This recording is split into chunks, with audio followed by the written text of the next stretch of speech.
Today we shall see very interesting topic that is called springs. ये book में आपको spring के related कोई चैप्टर टॉपिक ऐसे नहीं मिलेगा, but springs are available in every chapter in your higher class preparations. जैसे कोई बॉडी ऑसिलेट कर रहा है उसमें स्प्रिंग आ जाएगा, कहीं कितना एनर्जी स्टोर है उसमें स्प्रिंग आ जाएगा, है ना. न्यूटन्स लॉ में भी कोई चीज़ ऊपर से गिरा, किसी स्प्रिंग के ऊपर गिरा तो उसको कम दर्द होता है. नहीं, कोई अगर ऊपर से गिर गया स्प्रिंग के ऊपर तो उसको कम दर्द होता है, नीचे गिरेगा तो ज़्यादा दर्द होता है. वो सारे जगह फोर्स की कैलकुलेशन में, एनर्जी की कैलकुलेशन में, ऑसिलेशन की कैलकुलेशन में, कोई ब्लॉक को किसी स्प्रिंग में लगा दो, खींच के छोड़ दो तो ऐसे ऐसे ऑसिलेट करता है, वहाँ पर आ जाएगा. हर जगह ये क्वेश्चन आ जाता है, लेकिन बुक में इसको सेपरेट टॉपिक करके नहीं दिया है. तो स्प्रिंग के फंडामेंटल के ऊपर हमें कुछ चीज़ें सीखना है. ठीक है, तो अब मैं नाम दूंगा इसका स्प्रिंग्स इन इक्विलिब्रियम.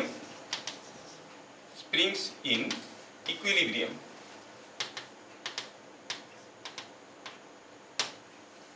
कोई स्प्रिंग इक्विलिब्रियम में है, टॉपिक का नाम हुआ ये. कोई स्प्रिंग इक्विलिब्रियम में है मतलब दो किस्म की सिचुएशन हो सकता है. या तो कोई स्प्रिंग रखा है रेस्ट में. कैसे रेस्ट में?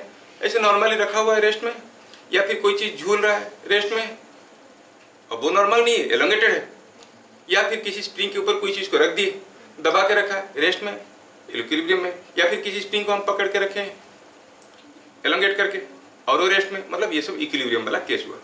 दूसरा केस क्या हो सकता है? हो सकता है कि स्प्रिंग से कोई ब्लॉक झूल रहा था, मैंने मार दिया, वो ऐसे ऐसे ऐसे ऐसे हो रहा है, अब ये इक्विलिब्रियम में नहीं है कि नहीं. स्प्रिंग का जो लेंथ है वो कंटिन्यूसली बदल रहा है, इक्विलिब्रियम में नहीं है. हम किस चीज़ की बात कर रहे हैं? Spring in equilibrium. बात समझ में आया? पहला चीज,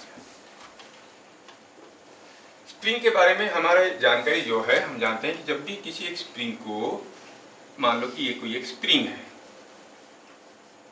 इसमें अगर हम कोई स्ट्रेचिंग फोर्स नहीं देंगे, कोई फोर्स नहीं देंगे, तो आप देखोगे ये स्प्रिंग का अपना एक लेंथ है, उस लेंथ में वो रहेगा. उस लेंथ को कहते हैं natural length of the spring. Natural length क्या है? Unstretched, undeformed length of a spring is called natural length of a spring. बहुत ज़्यादा लिखने की जरूरत नहीं, चीज़ें समझ में आ जाने के बाद तो सब डेफिनेशन लिखने की जरूरत नहीं. कोई नहीं पूछेगा कि कभी भी what you mean by the natural length of a spring, वो स्कूल वाले पूछेंगे, है ना. ऐसे तो समझ में आ गया. स्प्रिंग को डिफॉर्म नहीं करोगे, जो नेचुरली रखा हुआ है, नेचुरली जो लेंथ है वो नेचुरल लेंथ है कि नहीं. तो हम क्या कहेंगे? पहला चीज तो हुआ जो हमें समझ में आ रहा है, वो हम लिखेंगे the unstretched length of a spring, unstretched length of a spring is called the natural length. हाँ, ये बात हुआ. मतलब कोई स्प्रिंग से अगर कोई ब्लॉक झूल रहा है, जो लेंथ ऑफ द स्प्रिंग रहेगा, क्या उसका नेचुरल लेंथ रहेगा? सोचो तो कोई स्प्रिंग है, उसमें से कोई ब्लॉक लगा दी, झूल रहा है, नेचुरल लेंथ से ज्यादा रहेगा कि कम रहेगा? ज्यादा. समझ में आ रहा है? बढ़िया. अब क्या है कि नेचुरल लेंथ क्या है हमें समझ में आ गया. दूसरा, अब हम स्प्रिंग के बारे में एक इंटरेस्टिंग फैक्ट देखेंगे. जब भी हम कोई स्प्रिंग को डिफॉर्म करने की कोशिश करते हैं, सपोज ये एक स्प्रिंग है, इसको पकड़ के मैं ऐसे खींचूंगा तो छोड़ देने से क्या होता है? वापस आ जाता है. अगर मैं दबा दिया उसको तो छोड़ दो तो फिर से वापस आ जाता है. मतलब जब भी कोई स्प्रिंग को हम डिफॉर्म करते हैं, उसका टेंडेंसी है to return back to the natural length condition. ये स्प्रिंग का अपना एक टेंडेंसी है. ठीक है, तो हम क्या कहेंगे?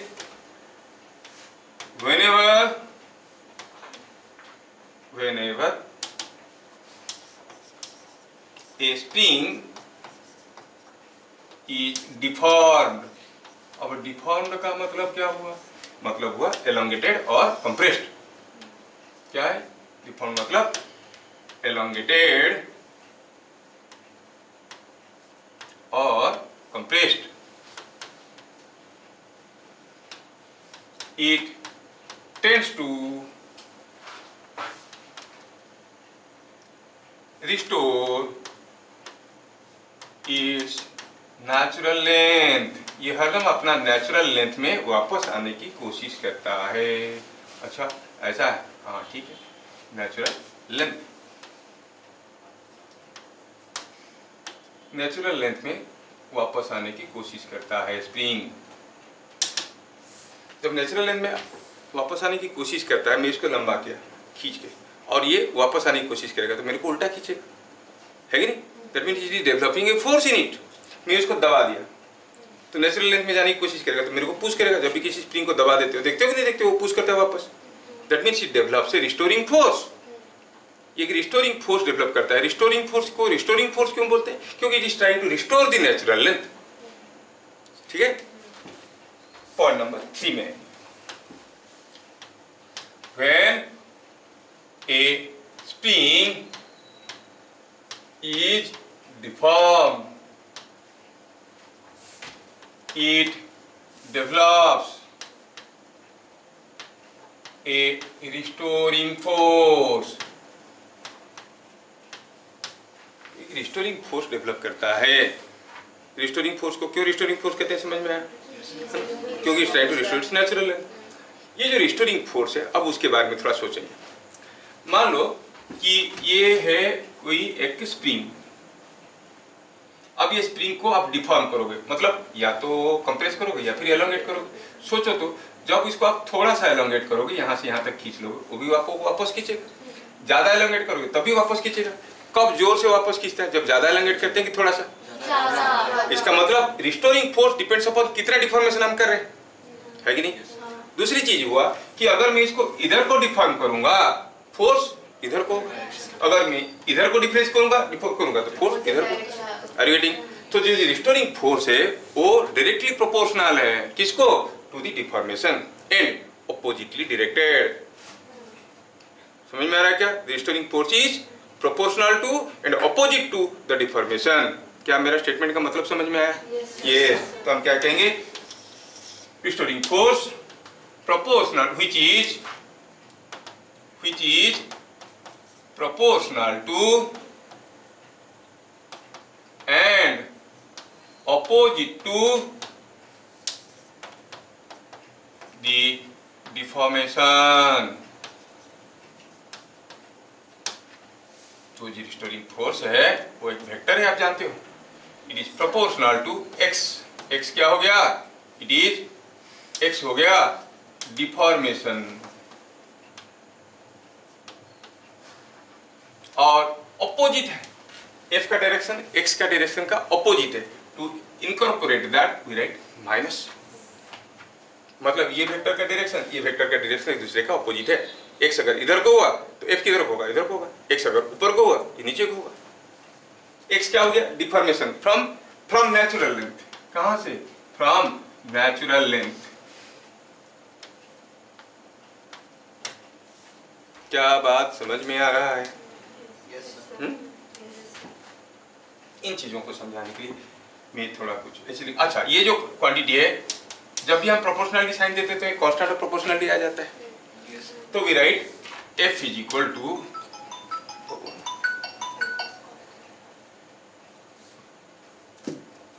इसको दूसरे पेज में जाएंगे, यहाँ पर नहीं लिखेंगे, लिखेंगे F is equal to minus K x. K आ गया क्या? Constant of proportionality. के क्या है? K is constant of proportionality.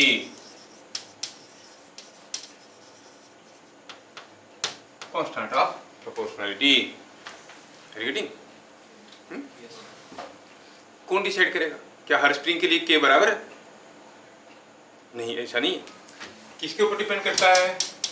Depends on the type of spring. अब टाइप ऑफ स्प्रिंग मतलब, ये टाइप मतलब क्या है? किस मटेरियल से बना है? कॉपर का बना है कि एल्युमिनियम का बना है? स्टील का बना है कि लोहे का बना है? समझ में आ रहा है? और छोटे छोटे ग्रुप करके बना है कि बड़े बड़े करके बना है? दो ठो स्प्रिंग आपके सामने रखा गया है, एक स्टील का है और मान लो कि कॉपर का है। इसको थोड़ा सा खींचो, कितना जितना फोर्स देगा, उसको भी थोड़ा सा खींचो उतना ही फोर्स देगा। क्या डिपेंड करता है कैसा स्प्रिंग? कोई सॉफ्ट स्प्रिंग होता है, कोई हार्ड स्प्रिंग होता है कि नहीं होता है? So it depends upon the type of the spring. Type of the spring मतलब मेक द डिजाइन कैसे बनाया गया है, और मटेरियल, मेक एंड मटेरियल के ऊपर डिपेंड करता है कौन सा मटेरियल का स्प्रिंग बनाया गया है ना। अगर ये मान लो कि गोल्ड का बनाया गया इट विल वेरी सॉफ्ट, है कि नहीं? अगर ये स्टील का बनाएगा तो बहुत स्ट्रॉन्ग। तुम्हारा वो डॉट पेन के अंदर, बॉल पेन के अंदर एक स्प्रिंग रहता है, उसको कभी खींच के करो तो कितना स्ट्रॉन्ग रहता है, वो स्टील का है। काफ़ी स्ट्रांग रहता है, थोड़ा सा खींचोगी तो बहुत जोर से फोर्स देता है, खींचना उसको मुश्किल हो जाता है। दूसरा चीज़ है, ये खाली उसके ऊपर डिपेंड नहीं करता है, ये किसके ऊपर डिपेंड करता है, लेंथ के ऊपर भी डिपेंड करता है, नेचुरल लेंथ के ऊपर। नेचुरल लेंथ का मतलब कोई मान लो कि इतना बड़ा स्प्रिंग है, ठीक है, इतना बड़ा स्प्रिंग को 1 सेंटीमीटर खींचना है, खींच ली। मान लो इतना बड़ा स्प्रिंग है, इसको 1 सेंटीमीटर खींचना कभी कभार मुश्किल हो जाता है। कोई लंबा सा स्प्रिंग है तो 1 सेंटीमीटर खींचना आसान है, छोटा स्प्रिंग को 1 सेंटीमीटर खींचना मुश्किल है। So it depends on the natural length of the spring also, but that part I am not writing here. जब इसको प्रूव करेंगे तब उसको समझाएंगे। For a particular make and type, for a particular type of spring also it depends on the length of the natural length of the spring. अभी नहीं लिख रहे हैं, उसके बारे में हम लोग पढ़ेंगे तो जल्दी हजम होगा। समझ में आ रहा है? मान लो कि जैसे मैं भी बताया, depends upon type of spring. Steel का स्प्रिंग, कपर स्प्रिंग अलग अलग होते हैं के। मान लो स्टील का ही ले लेंगे, सेम डिजाइन का ही ले लेंगे, एक छोटा ले लेंगे एक बड़ा ले लेंगे। स्टील का 2 मीटर लंबा स्प्रिंग, उसको खींच के 1 सेंटीमीटर लंबा करना आसान है कि 20 सेंटीमीटर लंबा स्प्रिंग, इसको खींच के 1 सेंटीमीटर लंबा करना आसान है? कौन सा आसान होगा? लंबे वाले को आसान, लंबा वाला आसान होगा। मतलब दोनों का के अलग अलग हो जाता है। The force is different for same x, मतलब के इज डिफरेंट, है ना? अच्छा, तो क्या आप बता सकते हो के का यूनिट क्या बनेगा? इसको क्या कहते हैं? पहले कहते हैं इसको स्प्रिंग कांस्टेंट, इसको कहते हैं स्प्रिंग कांस्टेंट। कैसे मिलता है ये? It is force by deformation, मतलब न्यूटन पर मीटर और न्यूटन पर सेंटीमीटर, ऐसा करके रहेगा यूनिट। क्या साई स्क्वायर को समझ में आ रहा है? Yes sir. यस। अभी अगर हम मैग्नीट्यूड के बारे में बात करेंगे तो हम कहेंगे f का जो मैग्नीट्यूड है वो क्या है? kx है। आपको क्या सर माइनस n कहा गया? अरे रे, वेक्टर का मैग्नीट्यूड हरदम पॉजिटिव होता है। Minus n was indicative of the direction, I am talking about the magnitude. तो हम कहेंगे f is equal to kx। x क्या हो गया? Deformation from the natural length. f क्या हो गया? Restoring force. k क्या हो गया? Depends upon the nature of the spring called spring constant. Unit क्या है? न्यूटन पर मीटर और न्यूटन पर सेंटीमीटर और न्यूटन पर मिलीमीटर, लाइक दैट। क्या बात समझ में आ रहा है? बढ़िया। अभी मैं इन चीजों को आपको थोड़ा डायग्रामेटिकली दिखाना चाहूंगा कि आप फील करो। सपोज हमारे पास कोई एक स्प्रिंग है जो दिखने में कुछ ऐसा है, प्रुप प्रुप प्रुप प्रुप प्रुप प्रुप, ये है स्प्रिंग, ये एक स्प्रिंग है। अब ये स्प्रिंग ऐसा है। अब ये स्प्रिंग को मैं दोबारा ड्रॉ करना चाहता हूं यहाँ पे, और फिर और एक बार ड्रॉ करना चाहता हूं यहाँ पे। पहला केस में ये था natural length of the spring, ये था natural length of the spring क्योंकि कोई फोर्स नहीं है। दूसरे केस में मैं इस स्प्रिंग को पकड़ के खींच लिया हूं, तो इधर खींचने के लिए मुझे कुछ फोर्स लगाना पड़ेगा, तभी ना मैं खींच पाऊंगा। Call my force is the deforming force Fd। मैं खींच के रखा हूं, the force which is trying to deform it. कितना खींच लिया हूं भाई? इसको खींचा हूं इतना, call this distance to be x1, लंबा कर दिया। अब ये स्प्रिंग मेरे को क्या कर रहा होगा? मैं यहाँ से पकड़ के खींच रहा हूँ, ये स्प्रिंग मेरे को सपोर्ट कर रहा होगा कि अपोज कर रहा होगा? अपोज कर रहा होगा। कैसे? By developing a restoring force. तो स्प्रिंग फोर्स यहाँ पे कैसे होगा? The spring force here will be, I will experience the spring force which will be in this direction, this you call as the spring force. गंदा हो गया। Spring force को मैं यहाँ दिखाऊं, ये हो गया आपका स्प्रिंग फोर्स। और ये जो स्प्रिंग फोर्स है, ये स्प्रिंग फोर्स कैसा है? It is opposite to x1 and proportional to x1। क्या बात समझ में आ रहा है? x1 कैसे हुआ था? मैं दोनों तरफ एरो मार्क दे दूंगा तो आपको कैसे पता चलेगा? एलोंगेशन हुआ था ऐसा, ये था आपका नेचुरल लेंथ। नेचुरल लेंथ से मैं दूर खींच लिया हूं इसको। कैसे खींचाऊं? कितना खींचाऊं? इतना खींचाऊं। ये हो गया हमारा x1। तो स्प्रिंग ने एक फोर्स डेवलप किया, जिस फोर्स को हम कहेंगे the restoring force of the spring. कितना है वो फोर्स? यू से it is Fs, it is Fs। क्या बात समझ में आ रहा है? ये स्प्रिंग ऐसा एक फोर्स बनाने की कोशिश कर रहा है जब मैं इसको इधर से पकड़ के खींच रहा हूं। कैसे? भाई यूजिंग ए फोर्स। जो फोर्स इसको डिफॉर्म करने की कोशिश कर रहा है हम उसको कहेंगे Fd।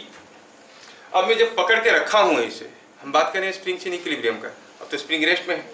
मैं खींच रहा हूँ एफडी में, तो खींच रहा हूँ तो आगे जाना चाहिए, क्यों नहीं जा रहा है? क्योंकि स्प्रिंग मेरे को वापस खींच रहा होगा। That means spring force must be equal to and opposite to this. तो इस केस में हम पहला चीज देखें कि फॉर स्प्रिंग्स इन इक्विलिब्रियम ये एफएस का जो मैग्नीट्यूड है is equal to deforming force का मैग्नीट्यूड। वेक्टर ए लिखेंगे तो अगर वेक्टर साइन देंगे तो इसको माइनस साइन देंगे, क्योंकि ये इधर को है तो ये इधर को है। Are you getting my words Yuvika? अगर मैं लिखूंगा I want to change this statement by adding vector science, what else I have to write? Sir minus on FD. Minus on FD. Getting it? चल, अब दूसरी चीज क्या है कि जो स्प्रिंग फोर्स है खाली इतना नहीं है, वो स्प्रिंग फोर्स का मैग्नीट्यूड कितना है। अब इसको मैं x1 खींचा हूं, स्प्रिंग का कोई अपना कांस्टेंट भी तो होगा, तो ये वापस खींच रहा होगा क्या फोर्स में? क्या बात समझ में आ रहा है? Think of the other case. Suppose here I push the spring to a distance x2. अब मैं क्या किया हूं? From the natural length, I have pushed the spring to a distance x2. कैसे? By applying a force like this, and this is my deforming force. And अभी जो spring का force है भैया, वो स्प्रिंग का फोर्स क्या कर रहा होगा? वो पुश करके मेरे को दूर लेने की कोशिश कर रहा होगा। I call this as my spring force. अब स्प्रिंग फोर्स और डिफॉर्मिंग फोर्स में क्या रिलेशन है? It is again equal and opposite, क्योंकि मैं दबा के रखा हूँ रेस्ट में। क्यों रेस्ट में? मैं दे रहा हूँ कुछ फोर्स, वो दे रहा है कुछ फोर्स, एक दूसरे को कैंसिल कर दिया। Are you getting? तो यहाँ पर भी इस केस में भी क्या आप देख सकते हो कि same points are valid here also. FS and FD are equal, but FS is equal to kx2। FS क्या है? Spring force. एफडी क्या है? Deforming force. डिफॉर्मिंग फोर्स कैसे बदलेगा? वो मेरे ऊपर डिपेंड करता है, ज्यादा करूंगा कम करूंगा। लेकिन स्प्रिंग फोर्स कैसे बदलेगा? वो डिपेंडिंग अपॉन द x2। कहने का मतलब ये है कि मान लो कि एक स्प्रिंग है, यहां से मैं 10 न्यूटन फोर्स पकड़ के खींचा, 10 न्यूटन फोर्स लगा के, जैसे खींचने लगा deforming force was constant, but spring force was gradually increasing. कैसे? क्योंकि धीरे धीरे लंबाई बढ़ रहा था उसका। स्प्रिंग फोर्स पहले तो जब यहाँ पे था 0, थोड़ा सा गया तो थोड़ा सा आया, और मैं तो खींच रहा हूँ, ये लंबा होते जा रहा है। स्प्रिंग फोर्स धीरे धीरे बढ़ते बढ़ते बढ़ते बढ़ते एक समय आएगा जब वो फोर्स मेरे फोर्स को काउंटर कर लेगा, तब जाके रुक जाएगा। मतलब spring force was not constant during the process, what was constant? My force में भी कांस्टेंट। क्या बात समझ में आ रहा है? तो don't think that the spring force is always deforming force at equilibrium. जब इक्विलिब्रियम में है तभी ये कंडीशंस वैलिड है। लेकिन जब रास्ते में मैं खींच रहा था 10 न्यूटन में, स्प्रिंग फोर्स कम था, इसलिए तो मैं खींच पा रहा था। Spring force was not 10 newton. Are you getting? So मैं हेडिंग दिया हूं प्रॉपर्ली स्प्रिंग्स इन इक्विलिब्रियम। क्या बात समझ में आ रहा है? रेस्ट में है तो हम कहेंगे for springs in equilibrium at rest, these are the conditions you are noticing here. क्या यहाँ तक की चीजें समझ में आया? बढ़िया से समझ में आया? यहाँ पर मैं एक छोटा सा चीज जोड़ना चाहता हूँ, जो के बारे में हम लोग लिख रहे थे। कोई स्प्रिंग है, इसको बहुत जोर से खींचो तो थोड़ा सा लंबा होता है, बहुत जोर से खींचो तो थोड़ा सा लंबा होता है। क्या कहोगे, उसका के ज्यादा है कि कम है? बहुत जोर से खींचो मतलब F is high but x is small, तो के क्या होगा? छोटा होगा कि बड़ा होगा? बड़ा होगा। थोड़ा सा खींचो बहुत ज्यादा लंबा हो जाता है, क्या कहेंगे? Force is small, x is more, के का वैल्यू छोटा हो जाएगा। तो जोर से खींचने से थोड़ा सा लंबा होता है, उसको हम हार्ड स्प्रिंग कहेंगे कि सॉफ्ट स्प्रिंग कहेंगे? सो के is more for hard springs and less for soft springs. So it is more for hard springs and less for soft springs. क्या बातें समझ में आया? चलिए अब जितना समझे उसके ऊपर थोड़ा सा कसरत करते हैं।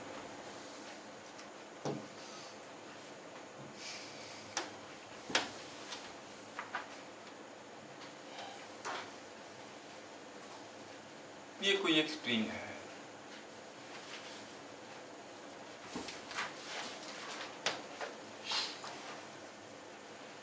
when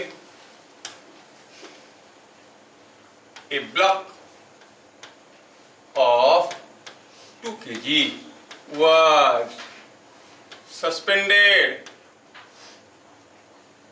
by a vertical spring the length of spring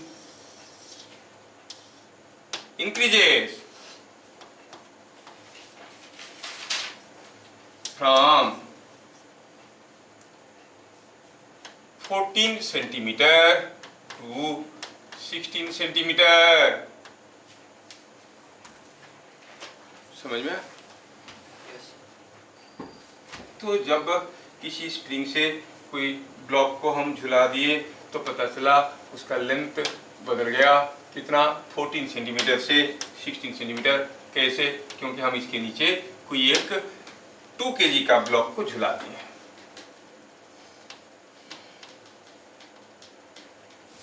find natural length of spring. Bit number 2, spring constant. क्या ये चीजें आपको समझ में आए? सिंपल है, जब कुछ भी नहीं था जो लेंथ था वही नेचुरल लेंथ। तो आप कहोगे पहला बिट का आंसर कितना है? बिट नंबर 1 का है नेचुरल लेंथ। हाँ देखो, तुम लोग ने सोचा कि नहीं समझ रहे होंगे, कि 14 सेंटीमीटर। और अब स्प्रिंग कांस्टेंट भी तो बताना है। यूनिट बता रहा है प्रॉपर्ली, देखो। हाँ। तो अभी सोचो तो ये कितना एलोंगेट हो गया है? 2 सेंटीमीटर। हाँ, व्हेन, कितना जल्दी समझ लेते हो। व्हेन 2 kg इज हम, हमें पता करना है। क्या कोई बताएगा what is the deforming force? कौन इसको लंबा करने की कोशिश कर रहा है? 2 kg का वेट, 2 kg का वेट 2g। क्या बता सकते हो what is the spring force at equilibrium? Same as 2g, क्योंकि ये भी खींच रहा है नीचे की तरफ, ग्रेविटी खींच रहा है 2g में, ये भी खींच रहा होगा 2g में, तभी तो spring force must B 2g। समझ में आ रहा है क्या? अभी ये हाल में इसके ऊपर इधर को आ रहा है 2g और इधर को जा रहा है 2g। ये पहला क्वेश्चन है, ये मत सोचो कि ऐसे सारे आसान रहेंगे, बड़े डिफिकल्ट और बड़े इंटरेस्टिंग रहते हैं स्प्रिंग के क्वेश्चन। आपको विजुअलाइज कर लेना चाहिए कि जब ये इक्विलिब्रियम में है the spring force is same as 2g, इसलिए तो रेस्ट में है। 2 kg को ग्रेविटी भी खींच रहा है, स्प्रिंग भी खींच रहा है, तो ये स्प्रिंग फोर्स भी हो गया 2g। अच्छा, व्हाट इज द एलोंगेशन? हाँ, इट इज 16 माइनस 14, 2 सेंटीमीटर। पूछा है के निकालने का क्या तरीका था? F is equal to kx, F is equal to kx, k is equal to x। तो हम कहेंगे F spring force is equal to kx implies k is spring force by x, जो कि 2g और x था 2 centimetre. 2g ये हो गया न्यूटन पर सेंटीमीटर। 2 सेंटीमीटर ऊपर न्यूटन 20 न्यूटन, तो हो गया 10 न्यूटन पर सेंटीमीटर। क्या मैं समझा पाया? चलिए अगला सिमिलर क्वेश्चन। क्योंकि आप लोग इतना आसानी से इसको बता दिए तो थोड़ा मैं तुरंत डिफिकल्ट क्वेश्चन में जाने की कोशिश करूंगा। क्योंकि इतना जल्दी बता दिए फिर बोर हो जाओगे, आसान पूछेंगे। अच्छा, ये क्वेश्चन को देखो, ये क्वेश्चन को देखो। सेम एक स्प्रिंग को मैं दो किस्म की लोडिंग दिया हूं। एक तो इसके ऊपर ब्लॉक को बैठा दिया, दूसरे केस में उससे एक ब्लॉक को झुला दिया। सेम स्प्रिंग है, same spring is loaded by the same block. दो स्प्रिंग को सेम स्प्रिंग कब कहेंगे? जब दोनों का स्प्रिंग कांस्टेंट बराबर है। अब पहला केस में पता चला कि ये इसका लेंथ है, ये बैठा हुआ लेंथ है सपोज 10 सेंटीमीटर, और ये जो लेंथ है से it is something like 16 centimetre. The same spring is loaded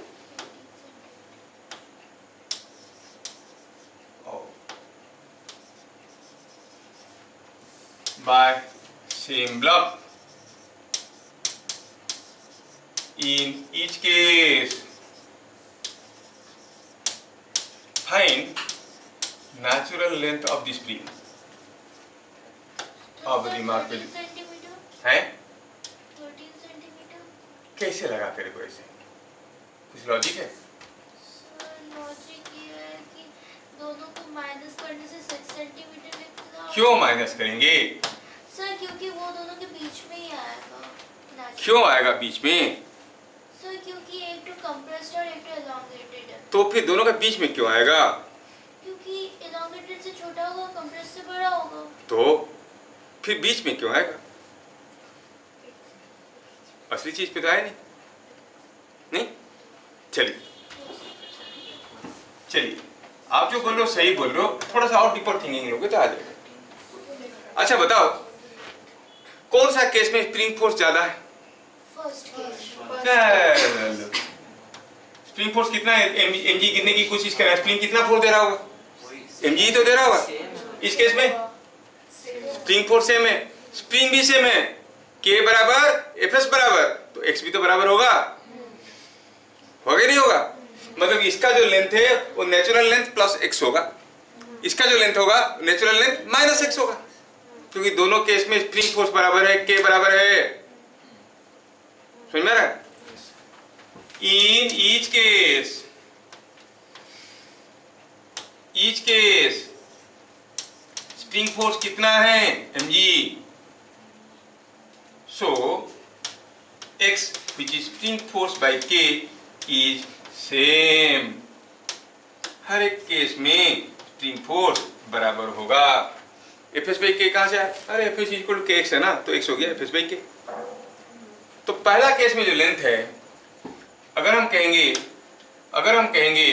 कि L इज नेचुरल लेंथ, जो निकालना है हमें, L इज नेचुरल लेंथ जो हमें निकालना है, तो हम कहेंगे पहला केस में आपका लेंथ क्या मिलेगा बताओ? फर्स्ट केस में आपको मिलने वाला है L प्लस x। कितना है वो? Sorry, yes you are very correct, L minus x, क्योंकि छोटा पड़ गया वो, is equal to 10। Second case में L plus x equals to 16। आप समझ में आया क्यों बीच में आएगा? क्योंकि दोनों का स्प्रिंग फोर्स बराबर है, इसमें जितना कंप्रेशन हुआ है उसमें उतना ही एलोंगेशन हुआ है। गेटिंग? तो हम कहेंगे कि दोनों स्टेटमेंट से हमें समझ में आया। कितना समझ में आया? दोनों को जोड़ दो, x को खा गया, 2l = 26 और l = 13 centimetre, that is what जुवी कॉस्ट टेली but was not able to explain. Are you getting? ये था l = 13 सेंटीमीटर। l क्या है? नेचुरल है। क्या सबको समझ में आया? यस।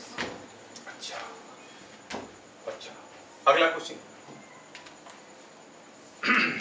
ये कोई एक बार है which is being suspended by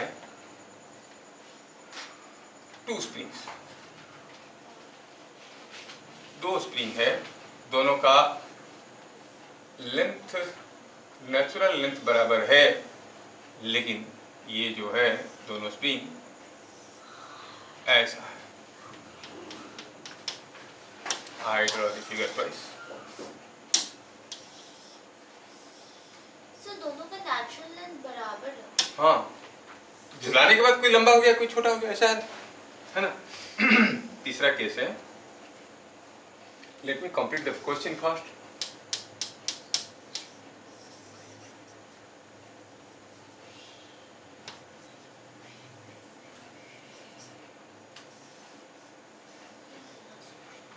देखो ये तीन चीज है, तीन फिगर है और तीनों फिगर में मैं ऐसा करके चीजों को अरेंज किया हूँ। कोई एक बार को हम लोग by means of two springs झुलाए हैं।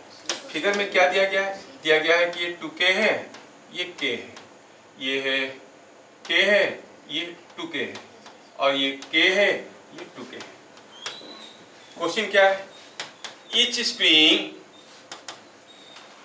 Spring has same natural length।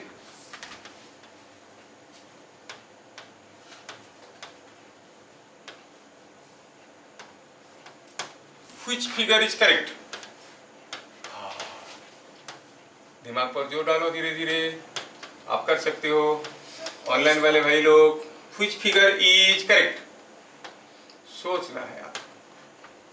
और दिया क्या है? ये बार हर केस में इसे लगा है, यहाँ पर कोई एक बार से चीजों को सस्पेंड किया गया है। ये मान लो कि कोई एक बार है, ये है। कौन सा फिगर करेक्ट है? ए बी सी में से? A B C. Sir B. सोचो, हम एक इंपॉर्टेंट पॉइंट बीच में लिखवाया, K is more for hard springs and less for soft springs. तो कौन हार्ड है, 2K वाला स्प्रिंग की K वाला? 2K वाला हार्ड है, 2K वाला हार्ड है। तो ज्यादा एलोंगेट करेगा कि K वाला ज्यादा एलोंगेट करेगा? जब झुला देंगे K वाला ज्यादा एलोंगेट करेगा, तो K वाला ज्यादा लंबा हो जाना चाहिए 2K वाला, क्योंकि दोनों का नेचुरल लेंथ बराबर है। एक 5 सेंटीमीटर खुल गया, 1 सेंटीमीटर खुल गया, जो ज्यादा खुल गया वो सॉफ्ट है। सॉफ्ट है मतलब उसका K लो होना चाहिए। तो कौन सा फिगर करेक्ट हो गया? देखा जीविका का दिमाग कैसे चला। तो इंटरेस्ट ही नहीं दिखाते, क्या करेंगे? मम्मी पापा परेशान, मैं परेशान, खुद नहीं है, पढ़ती नहीं है, सो जाती है, 10 बजे उठती है सुबह। सूर्यवंशी है हम, सूर्य निकलने के बाद हम निकलते हैं। जीविका सूर्यवंशी। क्या बात समझ में आया सबको फिगर देख के? अगला क्वेश्चन। तो सॉल्यूशन सबको समझ में आ गया? चलिए अगला question. My time permits, yes. Next question. हाँ,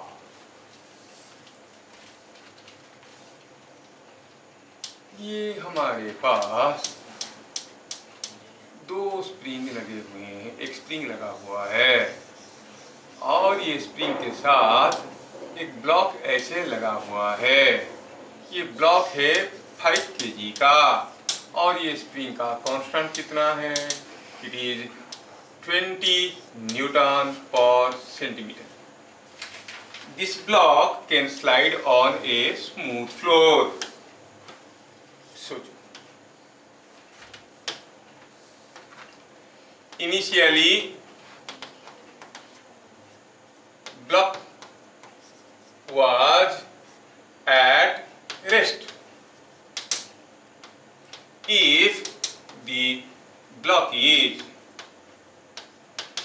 pulled to right by 3 centimeter and released, what will be initial acceleration of block? Will it undergo uniform acceleration motion?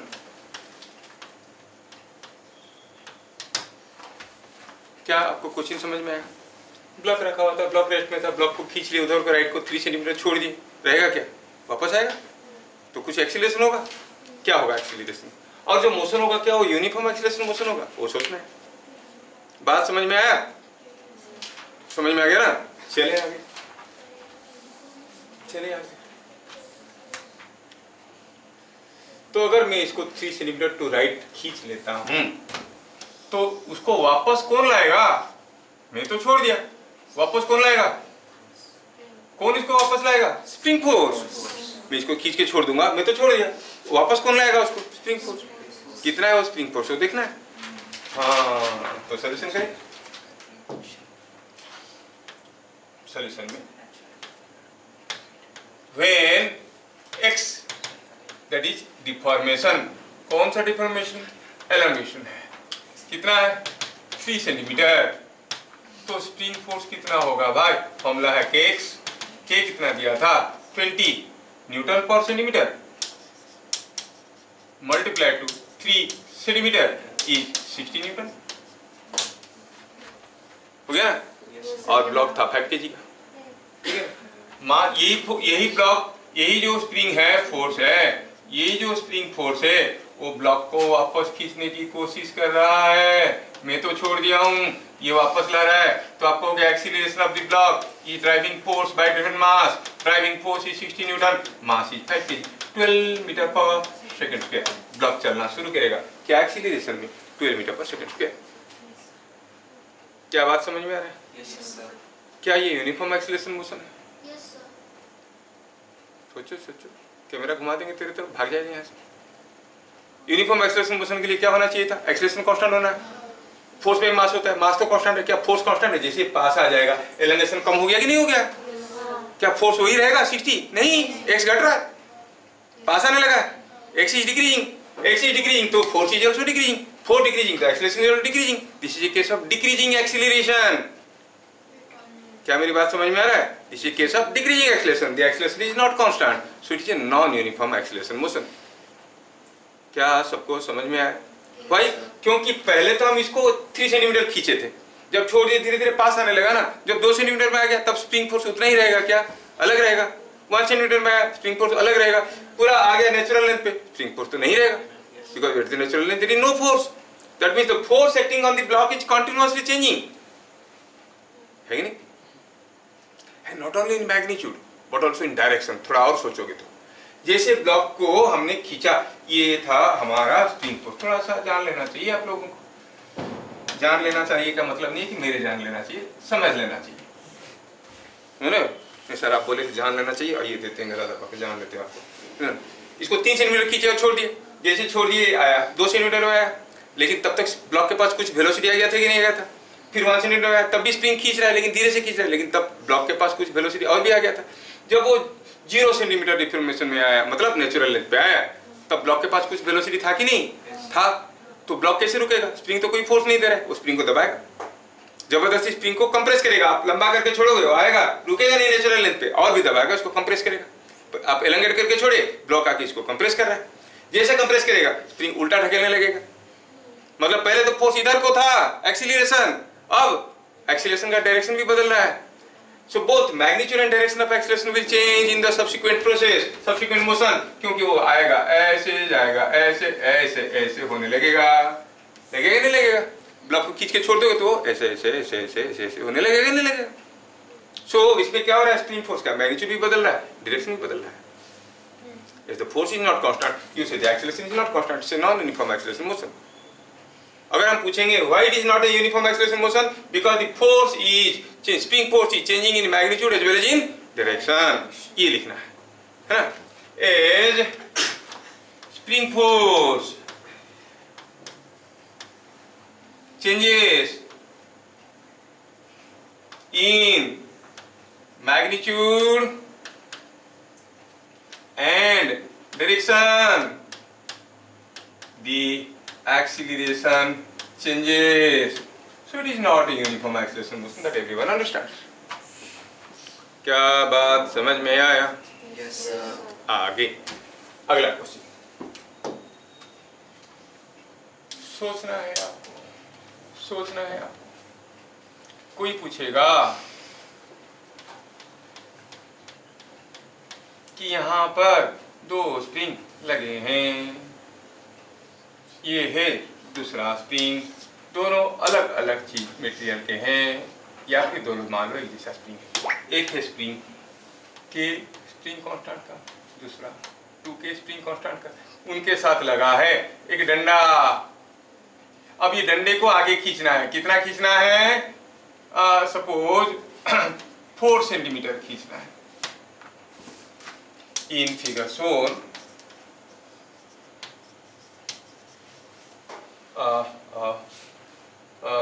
K is 20 Newton per centimeter, so 2 kg understood.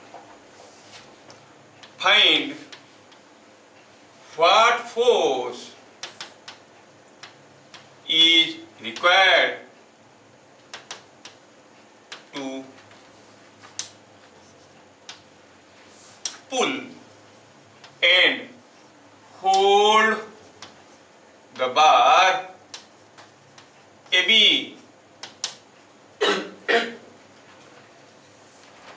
at a distance 2 centimeter from the position shown. थोड़ा सोचना भैया, difficult नहीं है, question को समझो तो बन जाएगा। कितना? डिस्टेंस 2 सेंटीमीटर, मतलब ये जो 4 सेंटीमीटर लिखा हूँ इसको मिटा देता हूँ। मैं आपको ये क्वेश्चन को सेम कोई चेंज नहीं कर रहा था, लोकेशन चेंज कर रहा हूँ ताकि आप विजुअलाइज कर पाओ। In figures on K is equal to this, बढ़िया है। Find what force is required, बढ़िया है। ये फाइंड का आई रह गया नीचे, find required to pull and pull, required to pull, ये क्या है? pull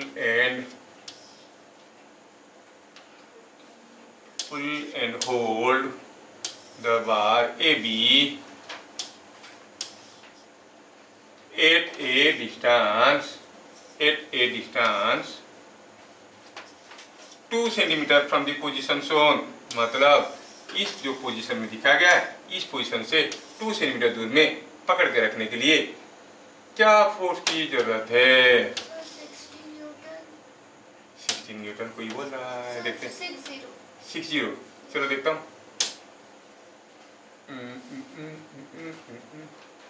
कितना खींचे। अरे ये कुछ च्यवनप्राश खा के आई है ऐसा लग रहा है, देखते हैं। आ रहा है सुनो का। इसको यहाँ से पकड़ के यहाँ पर ऐसे पकड़ के रखने के लिए कुछ फोर्स की जरूरत है जिसको हम डिफॉर्मिंग फोर्स कहते हैं। वो डिफॉर्मिंग फोर्स क्या होना चाहिए? इसको कितना खींचने के लिए? 2 सेंटीमीटर। 2 सेंटीमीटर दूरी पे पकड़ के रखने के लिए क्या फोर्स चाहिए? नहीं। अब ए बी जो है वो कुछ नया पोजीशन पे आ गया है, ए डैश बी डैश पे। अब हाल क्या है देखते हैं। Free body diagram at new position. New position में फ्री बॉडी डायग्राम अगर हम देखेंगे तो न्यू पोजीशन था ए डैश बी डैश, ये था new position A dash B dash. हमने खींच रखा है इसको एफ डी, जो हमें मालूम नहीं कितना है। और क्या क्या फोर्स आ रहे हैं डंडे के ऊपर? ये स्प्रिंग पुल कर रहा होगा कि पुश कर रहा होगा? पुश करेगा। अब इसको इधर खींचोगे तो स्प्रिंग पुश करेगा, पुल करेगा। और ये भी पुल कर रहा होगा, तो ये कितने में पुल करेगा? अगर हम ये डिस्टेंस इसको x कहते हैं, suppose we call it x, जो कि 2 सेंटीमीटर है। जब इसको हम यहाँ से यहाँ पर लेके गए, स्प्रिंग में एलोंगेशन कितना हुआ? 2 सेंटीमीटर। इसमें भी 2 सेंटीमीटर। ये कितने में वापस खींचेगा कि x? ये भी तो वापस खींचेगा कितने जोर से? 2kx, क्योंकि उसका स्प्रिंग कांस्टेंट 2k है। और ये इक्विलिब्रियम में रहना है। मतलब my force must be equal to 3kx to hold it in equilibrium. My force, my deforming force must be equal to 3kx, है कि नहीं? हम कहेंगे at equilibrium so FD is equal to 3kx। सब कुछ मालूम है। K इज 20 न्यूटन पर सेंटीमीटर, X इज 2 सेंटीमीटर। कितना हो गया ये? 40 इंटू 2 सेंटीमीटर था ना? हाँ, च्यवनप्राश में काला है। नहीं सर, वो इंटू 3 होगा। इंटू 3 होगा कहाँ? ओ ये 3। अरे च्यवनप्राश तो बैद्यनाथ वाला है। नहीं, कितना हो गया? ये हो गया 60 इंटू 2 60 120 बोली थी क्या? हो अब समझ में आया क्या? 3k हो गया 60 इंटू 120 न्यूटन। आया क्या समझ में? Yes, this is coming out to be 120 Newton.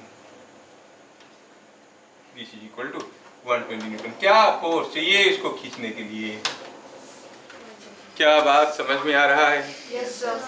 Interesting है कि बोरिंग है चैप्टर? इंटरेस्टिंग। अच्छा, चैप्टर इंटरेस्टिंग है। टीचर बोरिंग है बात अलग है, चैप्टर इंटरेस्टिंग है ना? ठीक है, चले। अगर आप लोग ऐसे सचमुच कर पाते हो तो दूसरा करें। यहाँ पे लगा है एक स्प्रिंग ऐसे, और यहाँ पे लगा है दूसरा स्प्रिंग। यहाँ पर एक डंडा लगा है, ये एक डंडा हैंडल है, दिस इज ए हैंडल। अब यहाँ पे लगा है दूसरा स्प्रिंग, ये है K और ये है 4K। अब इस डंडे को पकड़ के खींचना है, ठीक है?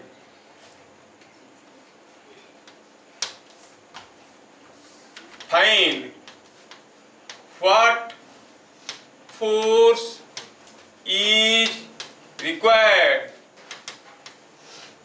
to be applied on the handle AB to displace and hold it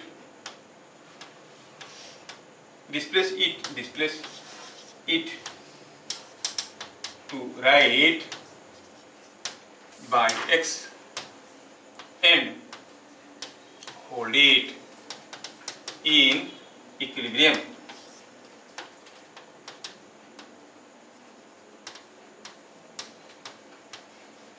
इसको इक्विलिब्रियम में पकड़ के रखने के लिए क्या फोर्स की जरूरत है? क्या इसको राइट को x खींच के पकड़ के रखने के लिए, यहाँ पर ला के रखने के लिए क्या फोर्स की जरूरत है, ऐसे पूछा। क्या क्वेश्चन आपको समझ में आया?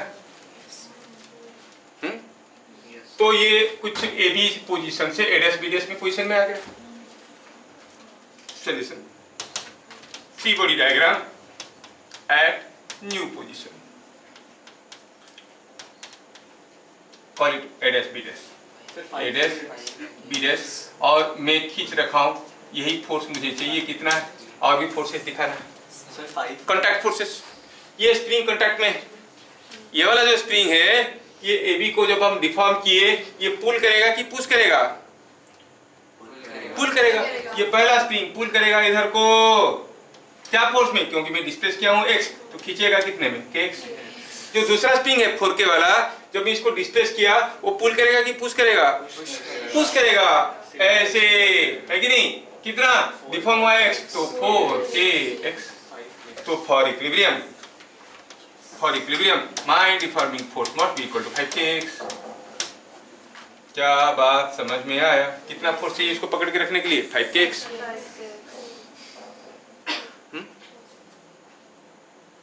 अब दोनों को जोड़ने की कोशिश करो, दोनों को मतलब दोनों क्वेश्चन को जोड़ो, दोनों क्वेश्चन को जोड़ो। पहला क्वेश्चन में क्या था? इसमें क्या हो रहा था? दिस प्लस दिस, और इसमें क्या हो गया? This plus this. Are you getting? अगर आप स्मार्ट हो, ये दोनों क्वेश्चन के आंसर को यूज करते हुए आप बता दोगे। अगर हम पूछेंगे इस केस में आपको पूछेंगे what is the equivalent spring constant realized in previous case, मतलब यहां पर हमारे पास दो स्प्रिंग थे, ऐसा हैंडल लगा था, मैं इन दोनों को भगा के I want to replace them by a single spring, ये कुछ था के, ये था 4k और ये था k इक्विवेलेंट। क्या मतलब है? ये क्या मतलब है इसका? मतलब ये है, हम कहेंगे कि ये एक दूसरे का इक्विवेलेंट है, मतलब जहां पर ये चाहिए वहां पर ये लगा दो चलेगा। मतलब ये डंडा था, ये डंडा यहां पे लगा है।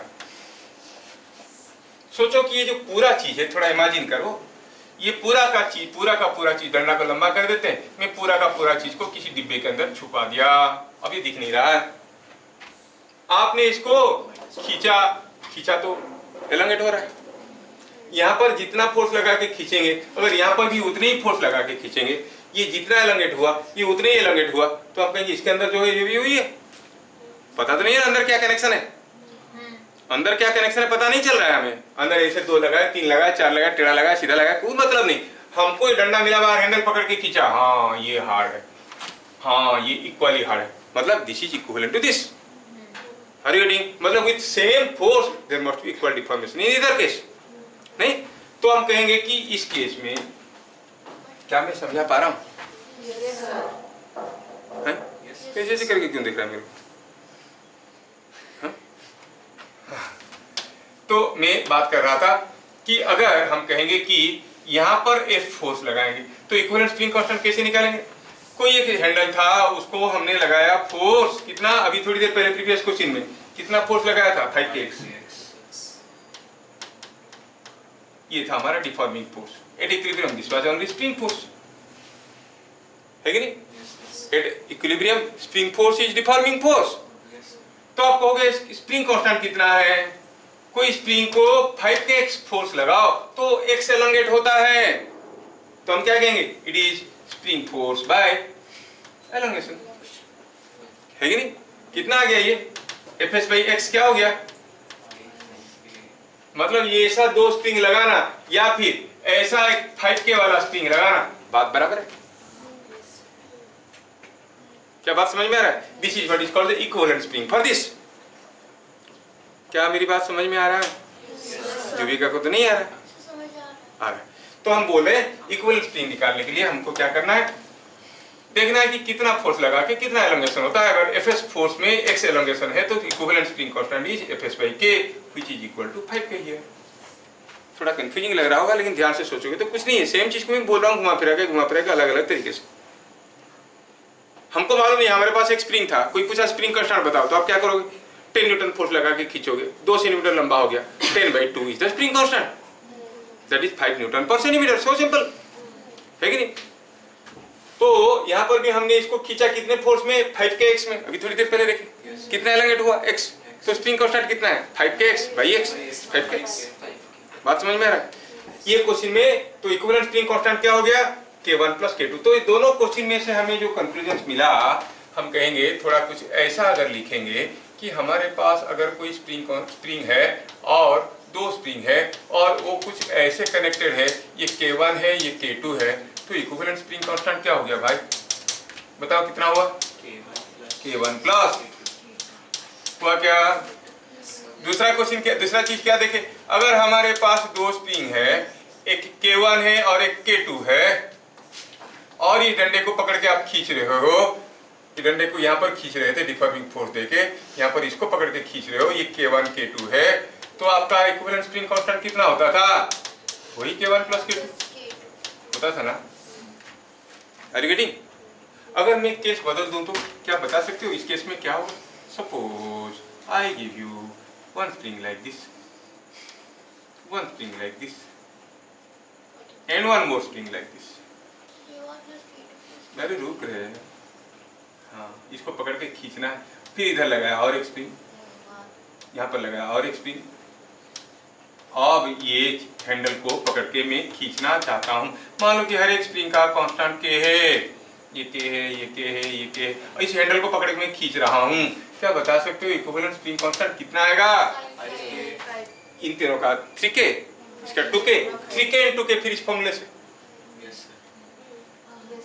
रीडिंग बाद में आप लोग इक्विवेलेंट रेजिस्टेंस वगैरह भी निकालोगे जब बड़े हो जाओगे, थोड़ा इलेक्ट्रिसिटी पढ़ोगे तो यहाँ पर भी वैसे ही कुछ सिमिलर कंसेप्ट में आ रहे हैं। तो क्या हो गया इक्विवेलेंट स्प्रिंग कांस्टेंट? 5k। क्या बात समझ में आया?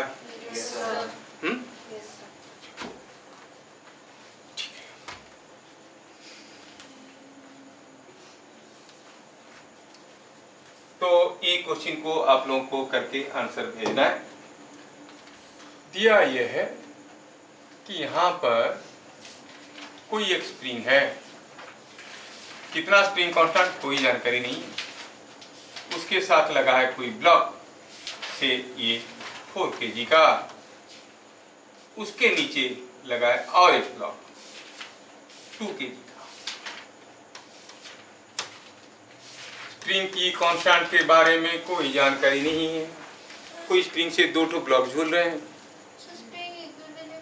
हाँ, रेस्ट में सब कुछ झूल रहा है, रेस्ट में, एवरीथिंग इज रेस्ट। क्वेश्चन क्या है? The system was at rest. ठीक है, सपोज ये जो थ्रेड है ये पॉइंट P का, if thread at P is cut, कैंची मार दिए उसको, अब क्या होगा? कैंची मार दोगे तो 2 kg गिरेगा, 4 kg वही रहेगा, ये ऊपर जाएगा नीचे आएगा। Find initial acceleration of each block.